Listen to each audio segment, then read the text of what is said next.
The desert, unchanged for millions of years, yet witness to a biblical prophecy come true that one day the meek shall inherit the earth.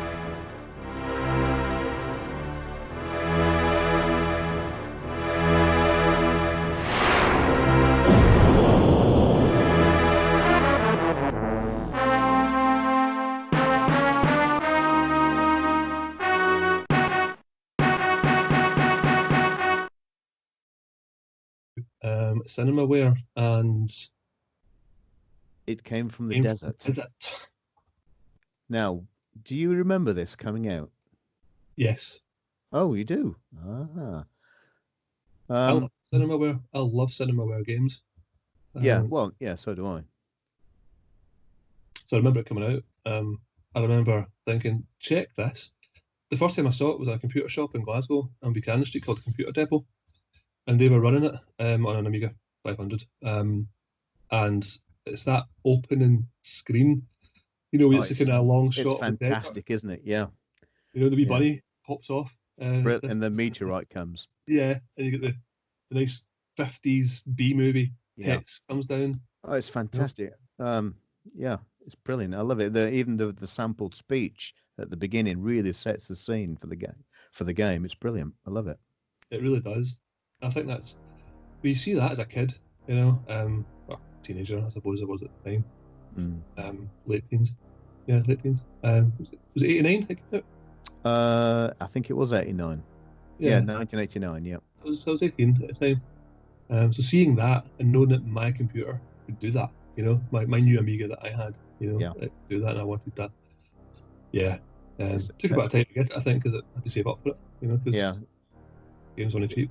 It's one of the few instances where you could have a computer and know that it would actually work. Whereas if you buy a PC game, you're never quite sure if it'd ever load or not.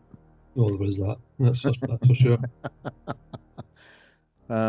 Yeah, it was 1989, and then it went to MS-DOS later, didn't it? Yeah. But I do distinctly remember getting this game. I bought it. It was a Sunday, and I remember going home. Didn't really know what it was. Well, I sort of knew it was Cinemaware, and I defended the crown anyway. But you flicked it over, and I don't remember seeing it in magazines before I bought it, funnily enough. Perhaps I did, I don't remember. But I took it home, it was a Sunday, put it in, and I just bought an album by Billy Joel. And I remember putting the album on the turntable and loading this up, and that was it for the day. I played it endlessly for the day, and I've played it ever since. But I do have an overriding memory of it being a Sunday. What year it was, I don't remember, but it was definitely a Sunday.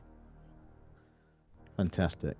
It's a brilliant game, and it kind of draws you in, doesn't it? And it sucks you in. It's like, I need to play a bit more. I need to investigate a bit more and go here or go there. Were you any good at it? No, I was rubbish at it. I was absolutely dreadful. I got quite good at shooting the ants' antennas. I got quite good at that, but running away from the ants and flinging shooting the gun at them as you were running away. I got okay at that, but I could never really do anything. You get the section where you fly the plane as well. Yeah, I remember stumbling on how to find the plane, and I mean, this is going back to then, not in recent memory. I don't remember now how I did it, but I remember flying the airplane, and I didn't know how to land, didn't know where to go, and I think it ran out of fuel and I crashed. But and I think there's a car section in it as well, isn't there? Driving the car. Yeah, driving the car as well. Yeah, it's the bit that used to annoy me was the hospital sections. Where if you would get bitten by the ant or the scene. There's a scene in it where some guy wants to bite you and he brings a knife and stabs you. You know what? I've never yet seen that bit. Never. I played it a few weeks ago, but when all the COVID stuff started, and I put it on one morning. I thought I'm going to play this for a while, and I played it on and off most of the day, and there was bits that came up in the game that I've never seen before. And I thought, I've been playing this for 20 years, and there's bits that I've never seen. I can't believe it. But, well, it was quite multifaceted, and you would get further into the game, obviously by uncovering other bits, and then you have to go and investigate or whatever. It's a lot of it's time based as well, isn't it? Yeah, there's a certain amount of time you have to complete the game by, or you lose. You lose time obviously when you're in the hospital because you've got to either escape. And that was I also found that really difficult to escape the hospital, so I ended up just defaulting to just heal me and let me out, sort of thing. But you have to sleep. Did you ever jump in the wheelchair and go whizzing round? Just to try. I was really crap at the hospital sections. I don't think I ever made it out, but I did try. Oh yeah, I tried. I don't remember ever getting out, so I just accept my fate. And there's a doorman on the door, isn't there, who gets you? Aye, there is. Something like that. Not that long ago, I was looking at the cheat sheet for it, and there's a way that you'll get out of the hospital every single time if you follow the sort of cheat sheet kind of thing. Okay. Yeah. Can't be bothered with that. No. Just playing the games and having fun. I'll always remember the opening scene for it. You know, you get to you're in your house, you know, and the music's playing. And that underlying music was awesome. It was always how atmospheric is that? Really atmospheric. There was a sense of tension the whole time because that music was always playing. Yeah. And you would get the wee prospector guy and his donkey would come to the half door, you know, and give you samples that he'd found, and you'd take them to the bar and, you know, get them to tell you more about them and stuff. And it's just brilliant. And everywhere you went, every place you went had a different soundtrack for everywhere you went. That's right. You'd go out to the radio station and it would play the radio station music, you know. And yeah, funnily enough, I remember the rather busty girl at the radio station. Yeah, it's great. Which was a regular theme in Cinemaware games, I think. That seemed to be. Yeah, I'm not complaining. No, definitely not. I loved it. Especially the Amiga graphics. Oh, great. Yeah. And the nurse as well was a rather top-heavy lady. Was, yeah, that's probably the only benefit of actually getting damaged to go to the hospital. Brilliant. I loved it. I must admit, I was never any good at it. I was always disappointed how rubbish I was at the game. But it seemed to me that there was a lot to it that I was not seeing. And it wasn't until I played it a few weeks ago that I thought, yeah, there is more to this than I ever appreciated back in the day. And I also appreciate not having to use floppy disks anymore, which is quite nice. Oh yeah, I mean, a nice wee WHD load version of it. Although that was another one that you could actually install to the hard drive. If you had the hard drive in your Amiga, that was. Oh, I never had a hard drive in those days. Not in those days. I think I got my hard drive for my Amiga in '91. I think it was, and it was one of those A570s, 590s, the side. Yeah, I've got one in a box somewhere. Yeah, it's a SCSI drive, isn't it? It slots into the side, which is that a Zorro slot, the side of the A500, or was that a Zorro? Yeah, Zorro. Yeah. It sounds like a jet aircraft. Most of the SCSI drives, don't they? Yeah. Oh god, no. Horrible things. Yeah. I mean, I played this thing with new eyes, being an older person, and I thought, right, I'm going to keep going back to the mines because obviously the monsters, the ants are in the mine. So instead of messing about with all the other stuff, I mean, you tell the mayor that you found this, that, and the other, and you go see the scientist guy, and he analyzes stuff and whatever. And so I kept going to the mines, and I thought, it's obviously the ants are in the mines. I don't have the game anymore. I don't have the manual. I can't remember much about it. But for the first time playing it that day, I realised there's a crater where the impact of the comet was, which I don't remember from before, and the lair of the ants is somewhere around there. Yeah, it's in the southwest, isn't it, the map? Yeah, that's right, and I don't remember that at all, which I find amazing. I'm playing this thing, I thought, I've been playing this 20 years, I know every bit of it. No, you don't. I don't remember half of it. But, yeah, it's great, I loved it. That happens with games. It's the same with Defender of the Crown. I have to kind of relearn my approach to that game every time I play it. You know, so I play it once every 2 or 3 years or whatever, and I'll have to remember the approach so that I don't lose. You know, Defender is quite randomized. You can play it sometimes and it'll be an absolute breeze. You can load it in again, and it'll absolutely cane you because it's so the armies build up really quickly. So I think there's a little bit of randomness in Defender of the Crown. back to this one. I think it's all time based, so Yeah. it's the same every time. But I think the layer moves, doesn't it? I think. I think it might. I can't really remember.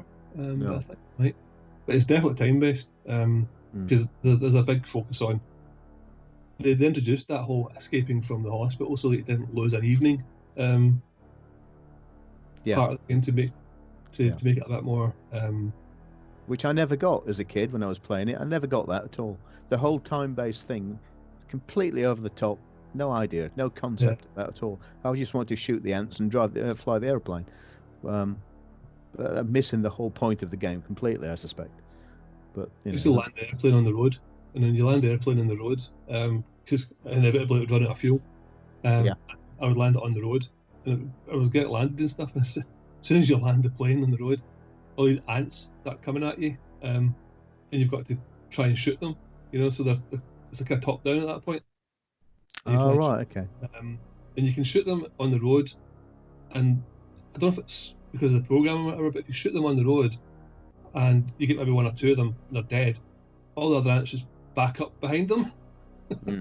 As if they don't know how to go round the ants. Well, I've never played that bit, so I don't know. The only thing I think I flew the aeroplane a couple of times, ran out of fuel and died. And I thought, well, there's no point to that, and I never used it ever again. But you can do a strafing run with the aeroplane, can't you, and drop bombs on the ants, I think. Okay. I believe so. I might have made that up, but I think you can. I'm not sure about that. But yeah, I mean, yeah. I think there's a flamethrower and hand grenades as well, isn't there, as you get to a certain point? I think you're right, yeah. But I've never seen that either. It's always just been a gun that I've had, I think. I think what we can take from this is we're rubbish at this game. But it's a thing of beauty, It is a thing of beauty. I mean, it's the atmosphere that drew me in every time. From the first time it loaded up, that I thought, I love this. And I always have done ever since. It's the music and the graphics, everything. The whole atmosphere of the game is amazing. I absolutely adore it. It is that, and it's got that whole. I mean, it's done on purpose. It was the 50s B movie yes. Take on it, and yeah, it was done on purpose. But it was brilliant. And Biff, do you remember Biff, the assistant? Yeah, that's right. Yeah, he's got a college cardigan on. That's right. Yeah, absolutely. And I didn't know there's the romance bit. Is the girl who crashes a car or something, isn't there? I'm not sure. I think if you stay in the house when you start the game rather than going exploring, when it gets to night time, you'll get a knock at the door and it's a lady who's crashed a car. Oh really? Which I saw. Which I saw in a screenshot, and I thought I've never seen that before either. Never in all my life have I seen that. But anyway. It's a good game, isn't it? It's a game that's got bits and bobs that you can still pick up and now that you maybe obviously didn't see at the time. Yeah. The thing is, the trouble is, it's not like Call of Duty, is it, where it says go here, do this, do that. Duck now, you're injured. There's none of that in it. There's no prompt. No, I actually quite like that, to be honest. You have to use your noodle, it's like in World of Warcraft, for instance, they introduced the almost like a GPS system in your sat nav for your quests. When you first started playing that game, there was nothing. It would tell you roughly where to go and how to get there and stuff like that. You'd have to go and find things yourself. There wasn't a flashing dot on a map to say, it's right here. It's usual. But that's what I used to like about games. I used to like putting a game on and not knowing anything about it, or not knowing what to do. Here's your objective. Go away and do it. And that's part of the fun, I thought. I thought so too. Figuring it out. Then finding new ways to do stuff. And then having discussions like this, for instance, with your pal that's playing it too, and they tell you different things, or you tell them different things. Yeah, absolutely. That was great, because you'd get little nuggets. Sometimes you feel really stupid because you're doing something really, really crazy. Well, there was always an element of stupidity in any game I played. Because I mean, sometimes the most logical thing misses you by completely, and the other times you can look at a puzzle and work it out instantly. Your pal completely bamboozled by all of it. I mean, text adventures used to be another thing. We used to play Zork. I think it was Zork. Love Zork. And the amount of times he got stuck, and then he'd go into work. So how far he got on Zork? Well, I'm at the this, that, and the other. How did you get past the thing? Oh, I did this. I never thought of that. And you go, oh, of course. So clear now. Yeah. Yeah. I didn't like it when they were abstract, like pull bar hard or pull bar forcefully. I think, well, okay. That sort of naffed me off a little bit. But yeah, I mean, it came from the desert. It was amazing. Did you play part 2? I don't remember playing part 2. I think I remember loading it to see the intro screen and stuff like that, but I don't remember actually playing it. Did you play it?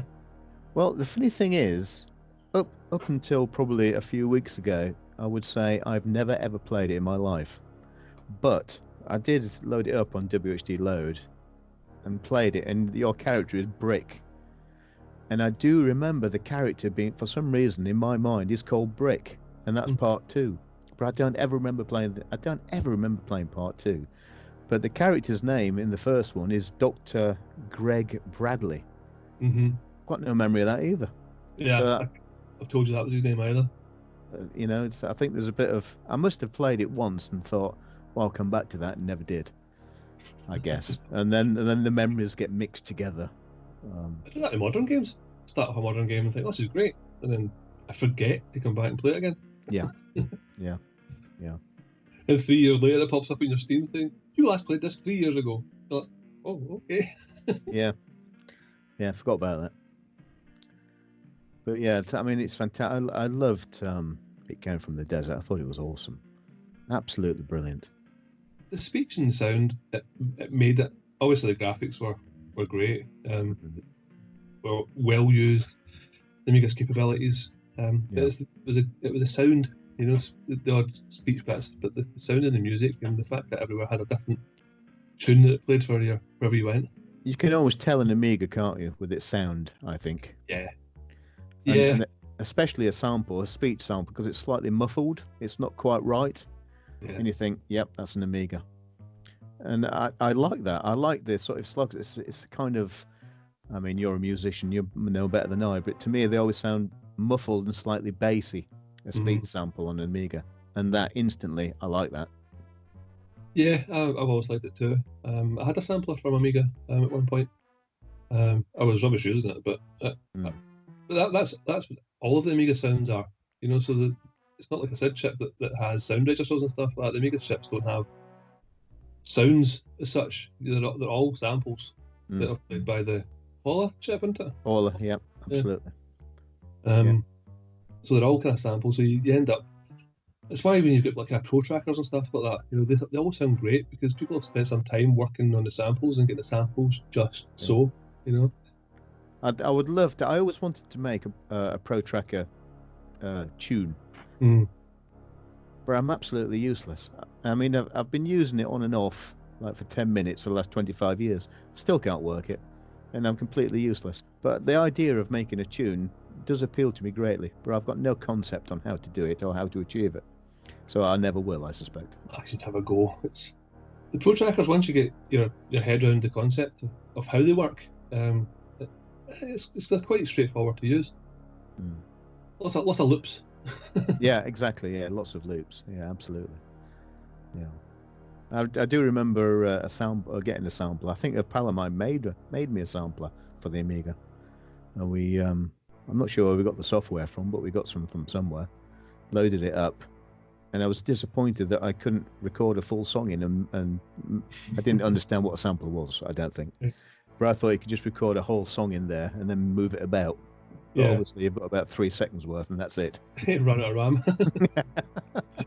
Not enough memory. Yeah, absolutely. The good old days. We've got it good these days where the technologies that we've got. Everything's so easy and so accessible. It is. It's back then. I mean, my nephew has not been over for a while, but I like to torture him by playing some of these old games for my own amusement, and I think he enjoys it, but he's instantly puzzled by the fact that the games don't help you in any way. So his constant question is, "What do I do now?" So, well, go and explore. Yeah, but which way? Well, which way do you want to go? I don't know. It's not told me. And you think, well, it's a poor carry on, isn't it? Yeah, I think games are supposed to challenge you. It's not always. It shouldn't just be about how quickly you can react and shoot something or whatever. Games should challenge you, you know? Can I just interrupt now and say I've just discovered something new about It Came from the Desert? Go on then. As we're chatting now, I have got the home window, if you like, of the game on, where you start the game. The chap with the donkey's just been and gone, so it's just sat there with the yellow conversation window. Go to map, make a call, or go to sleep. Yeah. That's why it's just sat there. So as we're chatting, it's gone from daytime with a lit up through the window showing the desert with the cacti, and it's slowly faded to darkness. And now it's gone the opposite way. It's gone from darkness and faded into sunshine. That's brilliant. I thought, I don't ever remember it doing that before. It must have done. I just don't remember. Yeah, I probably don't remember doing that either. But yeah, you're right. It must have done. But that's those kind of touches though that are brilliant. I guess the game is time based. Yeah, absolutely. You're supposed to go for sleep, so that you don't exhaust yourself and whatnot. So I guess it has to have a way of showing that too. I'm leaving it running, so there's a knock at the door for the hot girl to come, but she's not come yet. Do you know that's another thing about the game is when you have to call people and all that kind of stuff, and if you're calling or you're visiting them and you do it like after 6 and whatnot, well, they're not there. You go to the farm or whatever, and there's no one there because it's closed, or the radio station it's not open yet, or the bar it's not open yet. So you have to work out the timings for both places to have people there for you to talk to. That was really cool. It's it's the attention to detail, isn't it, that made it so good. Yeah. And as we get older, you can appreciate that, whereas perhaps didn't quite appreciate it as much back then. No, we probably just went, oh, this looks great. Let's go. I mean, how many games are sold purely on their graphical prompts? You think of Shadow of the Beast? Yeah. Every magazine, every article for the Amiga, Shadow of the Beast. And even the soundtrack. I mean, that was years later when I heard the soundtrack, so I got Shadow of the Beast. But it was on the end of every magazine. It's garbage. It's absolute garbage. It's a pretty poor game. Okay, young man, we'll leave it there, and I'll speak to you soon. All right, pal, you take care. You too. See you later, buddy. Cheers, Thank you very much. Bye-bye.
Get him!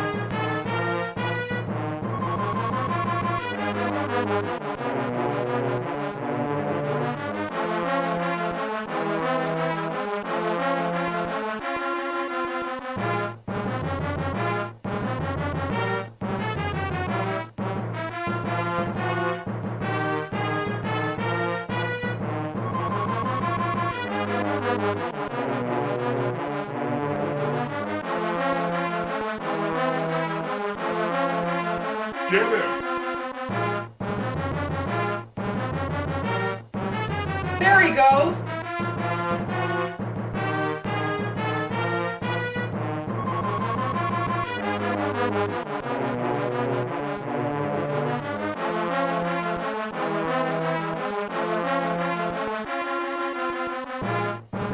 That's him!